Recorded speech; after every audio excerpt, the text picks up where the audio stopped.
আসসালামু আলাইকুম। আজকে আমরা জানাবো বর্ষাকালে কিভাবে আপনি মুরগি পালন করবেন। তো এই বিষয় নিয়ে 5টি গুরুত্বপূর্ণ আলোচনা। তো আশা করি পুরো ভিডিওটি দেখবেন। তো চলুন শুরু করি। 1 নাম্বার হচ্ছে খামার সবসময় শুকনো রাখতে হবে।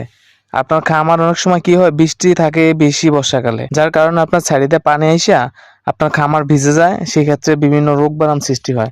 তো সব কথার এক কথা হচ্ছে ভিতরে যেমন কোনোভাবে পানি প্রবেশ না করতে পারে সেই দিকটা লক্ষ্য রাখতে হবে।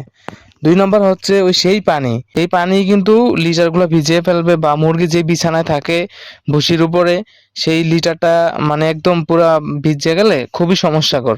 তো সেক্ষেত্রে আপনারা এই লিটারটা চেঞ্জ করে দিবেন। 3 নম্বর হচ্ছে পরিষ্কার খাবার ও পানি দিবেন। বর্ষাকালে মুরগি এমনিই মনে করেন বিভিন্ন রোগ ব্যারাম, এর মধ্যে যদি বাজে খাবার হয় তাহলে রোগ ব্যারাম আরো বেশি হয়।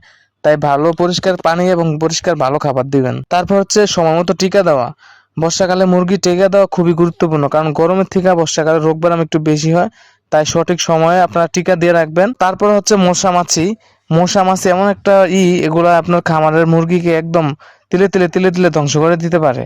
আর বর্ষাকালে হচ্ছে কি এই মশা মাছির উপদ্রবটা খুবই বেশি থাকে। তাই আপনারা এমন জায়গায় খামার করবেন যেখানে আপনার মশা মাছি কম থাকবে, বা পর্দা দিয়ে দিবেন যেমন মশা মাছি ভিতরে না আসতে পারে। কারণ মশা আসলে, মশা কামড়ানোর পরে হচ্ছে কি ফক্স হয়ে যায়, বিভিন্ন রকমের সমস্যা হয়ে যায়। তো এই দিকটাও খেয়াল রাখবেন, যেহেতু মশা উপদ্রবটা একটু কম থাকে বা মশায় মুরগিকে না কামড়ায়।